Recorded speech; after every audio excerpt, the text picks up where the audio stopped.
The dusk came down on the prairie like a held breath, all gold and ash and trembling wind. Caleb Hart rode alone through a field of broken light, the last echo of distant gunfire fading behind him like a memory he did not want to keep. His horse slowed near the ruins of a burned trading post, board still smoking faintly, the smell of char and fear tangled in the air. That was when he saw her, collapsed near the splintered doorway, dark hair spilled across the dust like ink, one arm drawn tight against her side, as if holding herself together by will alone.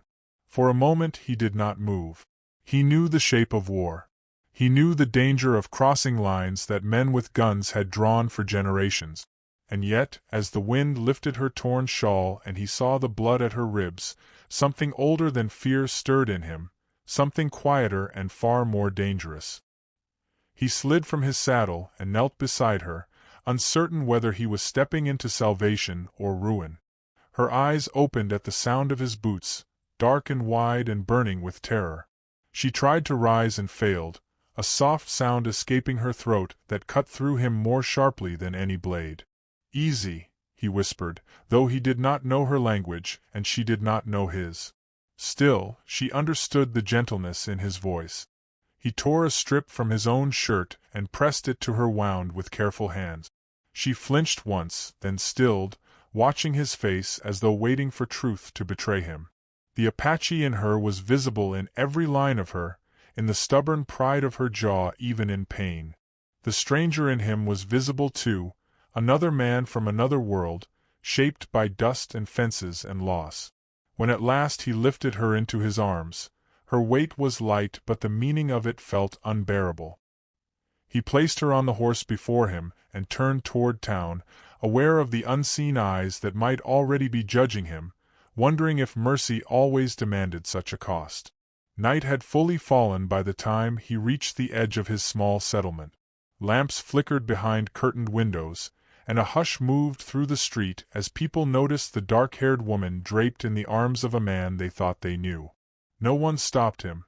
Judgment does not always speak aloud. Sometimes it simply watches.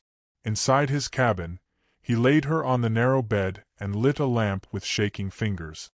The glow revealed the deep gash at her side, the dust on her cheeks, the fear still trembling beneath her strength. He cleaned the wound as if performing a sacred task, his touch steady, his eyes lowered. When he finished, he offered her water. She drank slowly, studying him over the rim of the cup.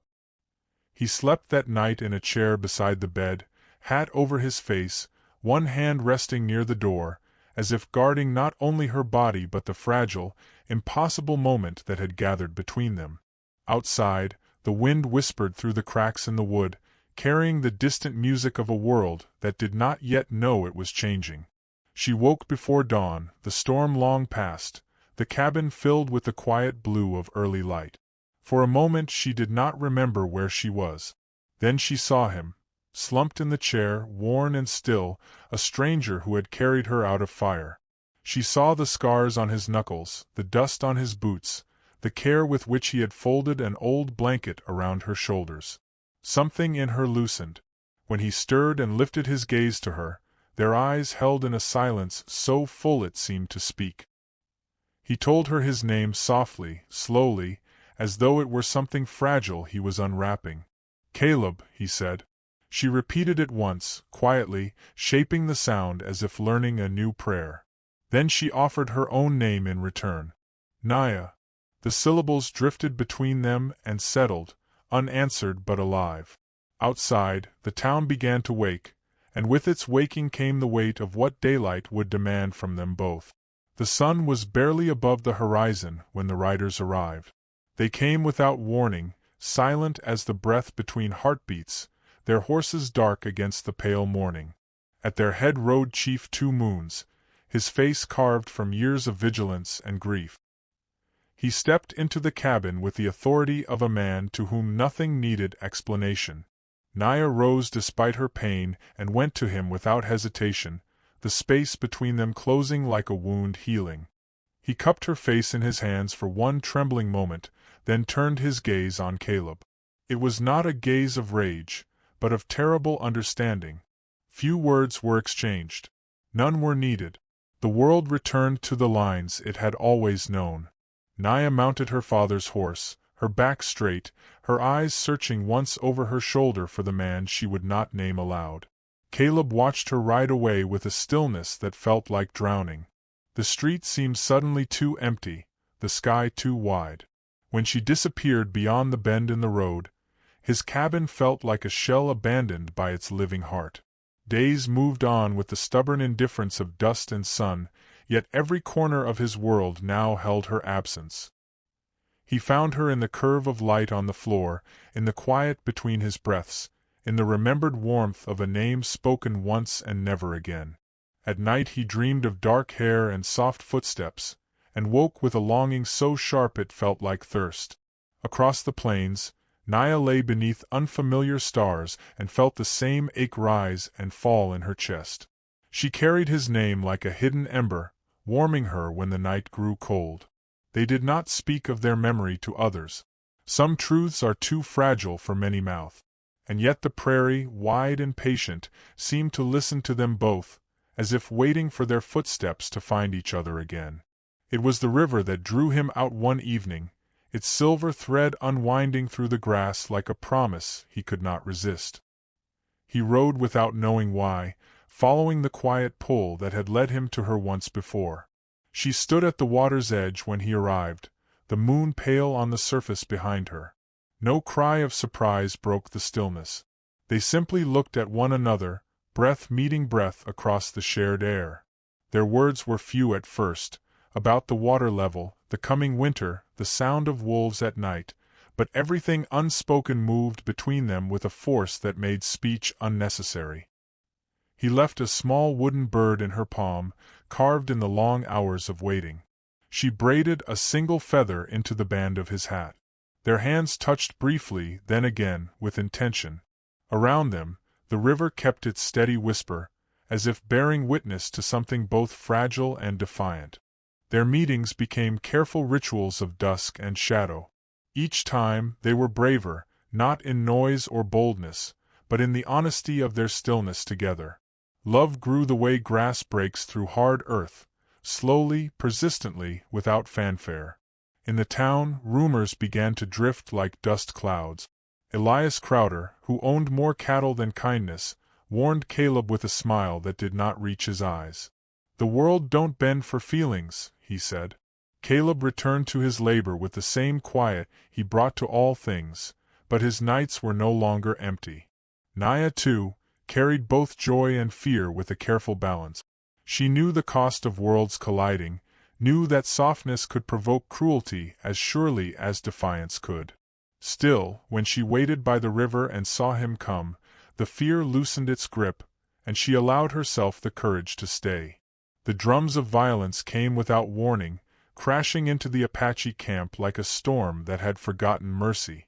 Raiders moved through the darkness with torches and shouting, their chaos breaking open the quiet order of the night.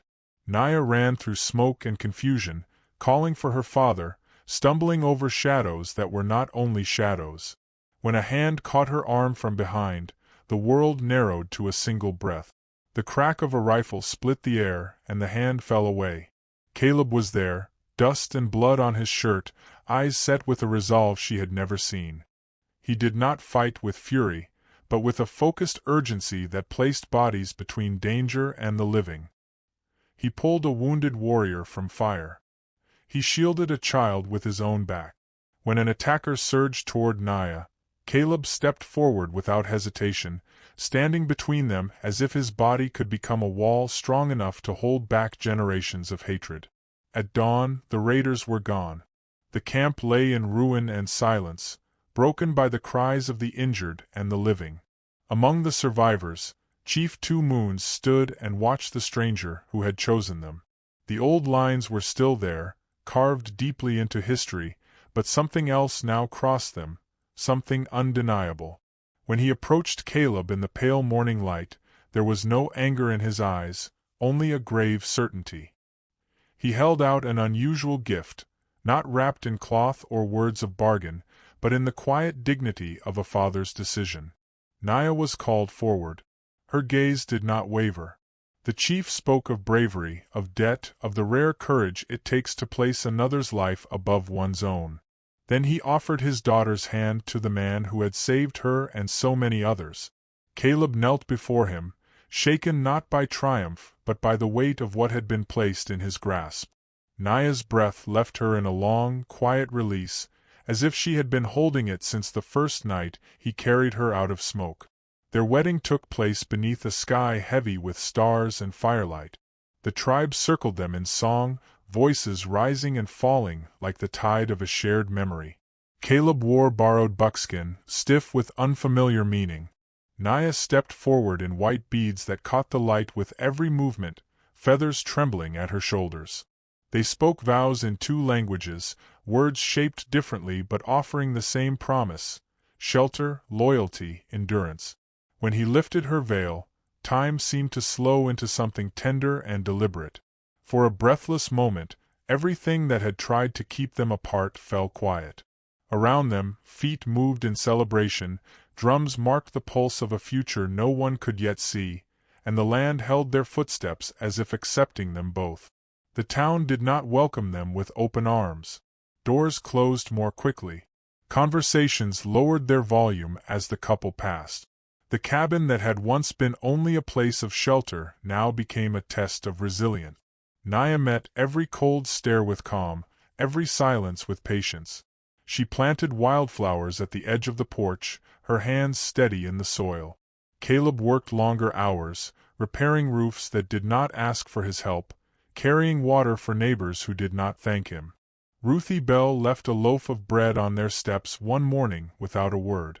Small kindnesses began to appear like shy stars at the edge of a dark sky. Isolation did not vanish overnight, but it softened at the margins. Elias Crowder eventually brought the conflict into the open square, his voice sharp with accusation and threat. He spoke of boundaries and tradition, of the dangers of letting old lines blur. The crowd shifted uneasily, drawn between habit and the quiet evidence of the couple before them. Caleb refused to raise his hands in anger. Instead, it was Naya who stepped forward. She spoke without fire, without pleading. She spoke of the man who had chosen to stand between her and death, of the life they were building not in defiance but in hope. Her dignity moved through the gathering like steady water over stone.